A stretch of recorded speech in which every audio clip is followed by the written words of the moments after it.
ভগবদ গীতাতে ভগবান যে জ্ঞান যোগ এবং কর্মযোগের কথা বলেছে, আজকে আমরা সেই বিষয় নিয়ে কথা বলবো। এবং যাদের এই বিষয়গুলি নিয়ে কনফিউশন আছে, এই ভিডিওটা আজকে তাদের জন্য।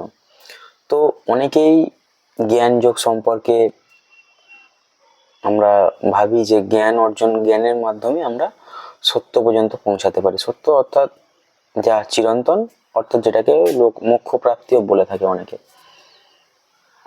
এবং কর্ম মানে যেটা আমরা দায়িত্ব আমাদের আছে সেটা কর্ম।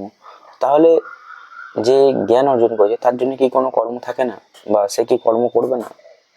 তো সেটা বোঝাতে গিয়ে বলছেন যে কর্ম তো করতেই হবে। এমনকি তুমি যদি কিছু নাও করো, তোমাকে তো নিঃশ্বাস তো নিতেই হবে, সেটাই তো কর্ম।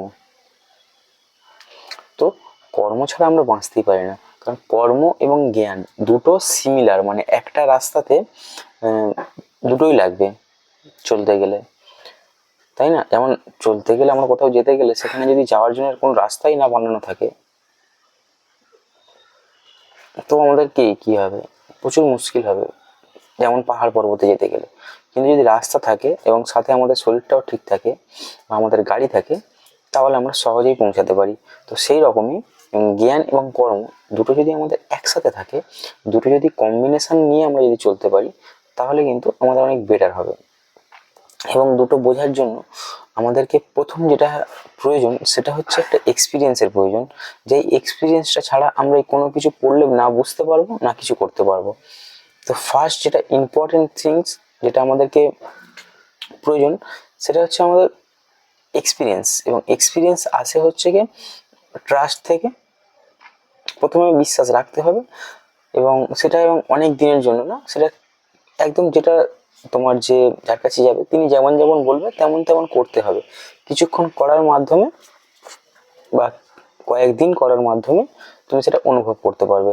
এবং অনুভবের পরে তারপর যখন তুমি যত কিছু বই আছে, যা কিছু আছে, তখন যা কিছুই তুমি পড়বে না কেন, তোমার সব কিছুই তোমার ক্লিয়ার হয়ে যাবে। তোমার কনসেপ্ট নিজে নিজে তুমি বুঝতে শুরু করে দেবে, নিজে নিজে বুঝতে পারবে।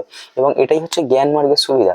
ফার্স্ট এক্সপিরিয়েন্সের পরে যখন তুমি জ্ঞান মার্গে চলতে শুরু করবে, এবং তার সাথে তো কর্ম তো তোমার থাকছেই, কর্ম ছাড়া তো কেউ বাঁচতেই পারে না। তো তখন তোমার সব কিছু তুমি বুঝতে পারবে। এবং যখন তুমি জ্ঞান অর্জন মানে প্রকৃত এক্সপিরিয়েন্স করার পরে যখন সেখানে যখন সম্পূর্ণ কমপ্লিট স্যারেন্ডার করবে ভগবানের কাছে, তখন তোমার আর কোনো চিন্তা নেই, কারণ তখন তোমার সাথে এই ঘটনা অটোমেটিক ঘটতে থাকবে। তো জ্ঞান এবং কর্ম দুটো আলাদা নয়, দুটো সিমিলার, অ্যাকচুয়ালি সেম। দুটোই ইম্পর্টেন্ট এবং দুটোকে সাথে নিয়েই চলাটাই আমাদের জীবন।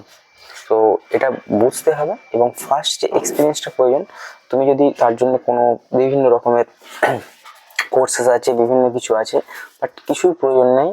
অ্যাকচুয়ালি তুমি যদি নিজের মানে আমাদের আজ্ঞাচক্রে যদি আমরা ধ্যান মানে চেতনাটাকে নিয়ে যেতে পারি, আমাদের অ্যাটেনশনটাকে, তো ওখানে যাওয়ার পরে কিছুক্ষণ পরে আমরা আমাদের ভাবনা থেকে নিজেদেরকে আলাদা করে দেখতে শুরু করি।